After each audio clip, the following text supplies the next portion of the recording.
Hello YouTube channel of mine that I have not been on in a long time. I thought it was pretty gay to post on YouTube. I don't even know if people do YouTube anymore, if I'm quite honest. I only get on there to look up karaoke videos and sing in my car. Anywho, I'm sitting here thinking, because I do that, I think, I never stop thinking. I happen to be in another city alone, so I have plenty of time with myself. And by the way, I just recorded a 14-minute video, and I'm probably gonna say exactly what I said in that video, but it's so all over the place, I was like, maybe I should repeat this in a different manner. So I'm sitting here thinking about how when people say they, trigger warning, mentally ill, about how when people say they understand what you feel, and I sit there and I really question, do you really understand this? Because the general experience, I feel like, for human beings is very unlike mine. People don't normally live day to day in agony. That's what it feels like. I'm not even gonna lie. It feels like agony. And I don't really feel like a lot of people have truly experienced like mental illness to the levels that I have. And I know that people have, but I just feel like the gen pop has not. So it's crazy to me, on one hand, that, people live without these mental illnesses that are fucking debilitating. But it's also crazy to me, on the other hand, that somebody could understand to, precise levels how I feel. Both are crazy to me. Because it's crazy to me that, people can really live without feeling so awful. Because I don't know how to do it. And it's so exhausting to feel like you've used up all the resources and it's still not better. I mean, I've taken a bunch of different medications trying to find one that would work, one that would fix me. And they've been paired with therapy, they've been not paired with therapy. I've been to a couple different therapists, a couple different psychologists, a psychiatrist, nothing. It's not like I have like a divine breakthrough. I've tried reading, writing, journaling, painting, drawing, getting out of my house. I exercise frequently, change my diet, drink more water, cut caffeine. All of these things that are supposed to make you better. They're supposed to fix you. They don't work on me. I don't know why they don't work on me. It's so exhausting. And then it's exhausting as well to experience a period of time where you feel like you're better. You fixed yourself this time. But then in the back of your head, you're like, how long am I allotted this time, universe? Is it a week? 3 weeks? A month? So I know it's not gonna last.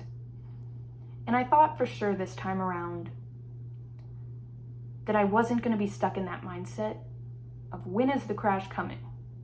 Because it comes, and it comes brutally, dramatically, and it's hard.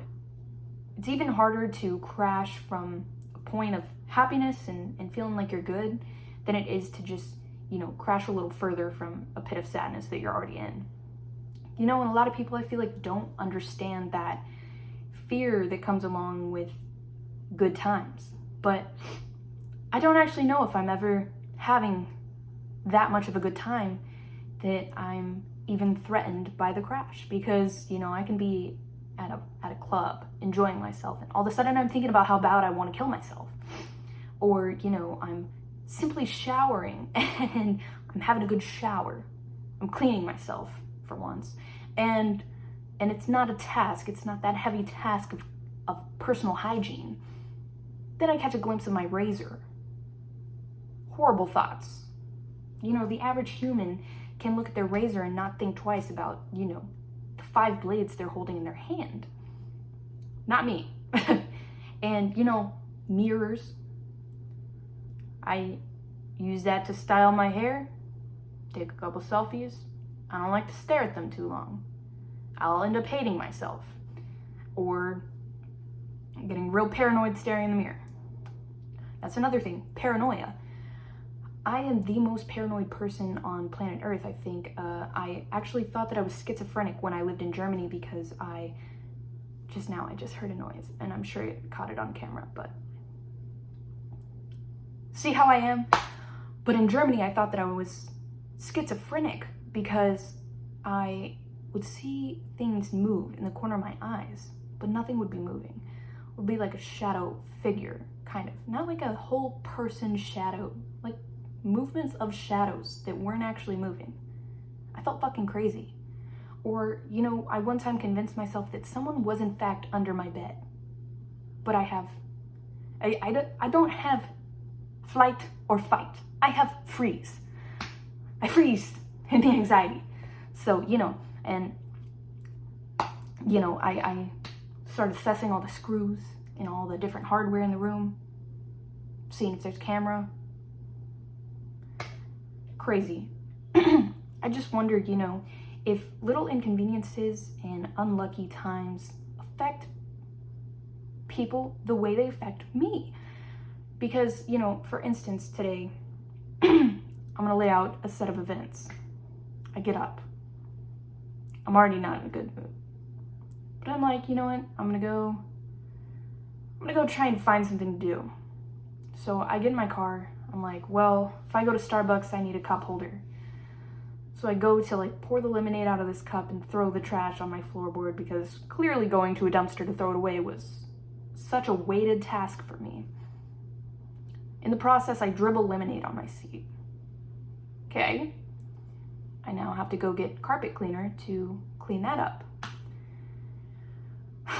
So I look back, cup holder, full of lemonade.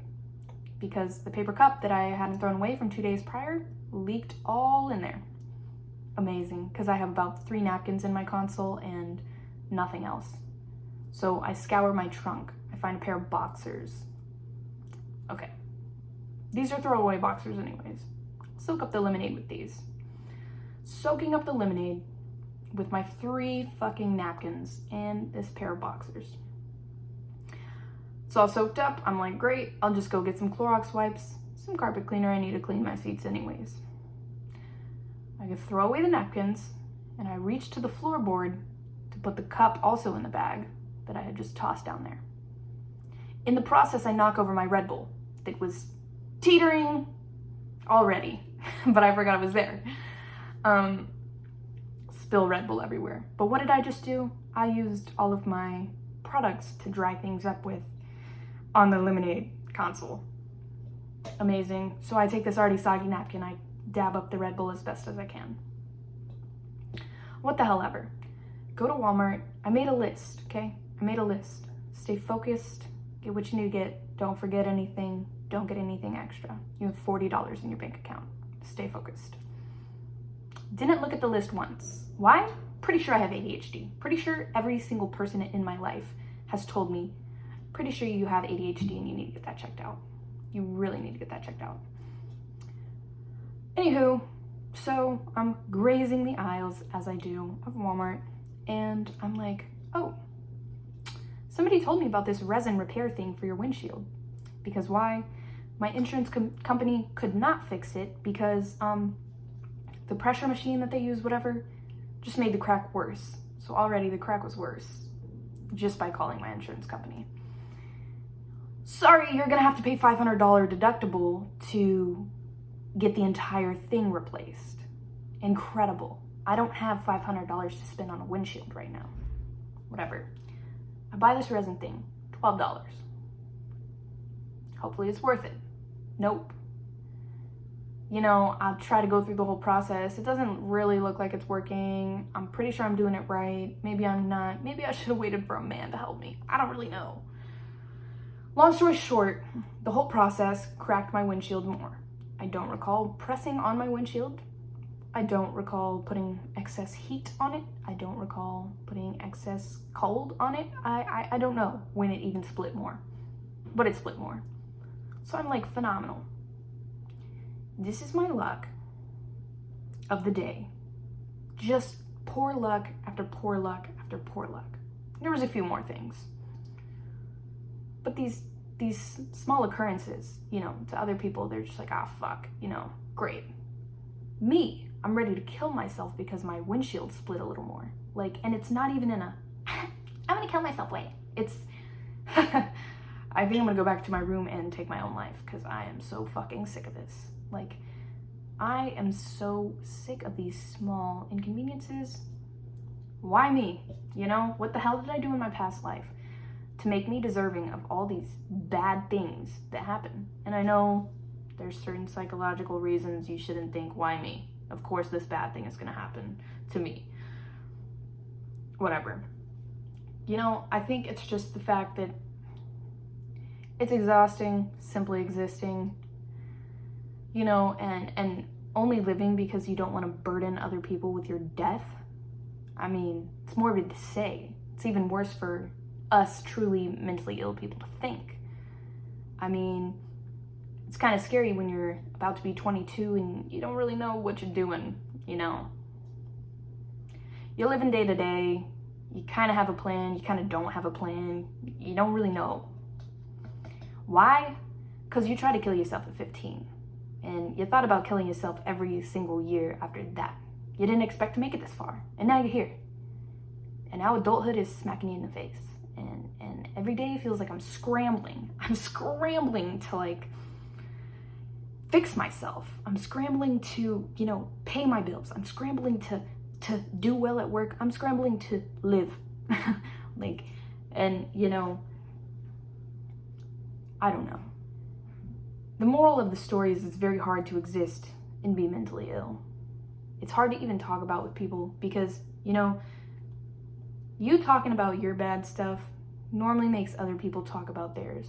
So then we've just moved on from me talking about, you know, my feelings, and we're on to yours now. What the fuck was the point of me talking about mine in the first place?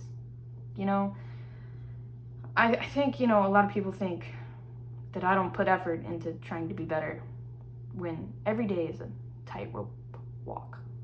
It's very hard, and I'm doing my utter best every single day. Sometimes my best for that day is different than another day. And my best looks a lot different than the average human's best because I have a debilitating brain, you know.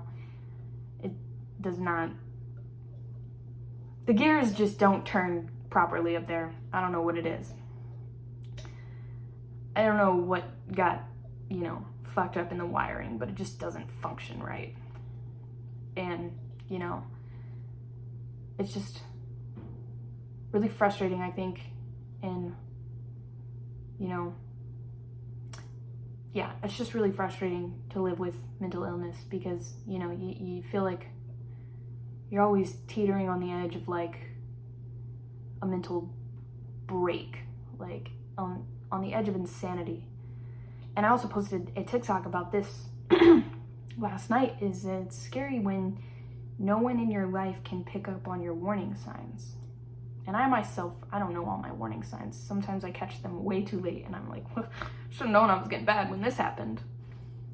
But it's scary because, you know, sometimes, like I said, when you're getting bad, you don't notice all the cues that, you know, you're getting bad again.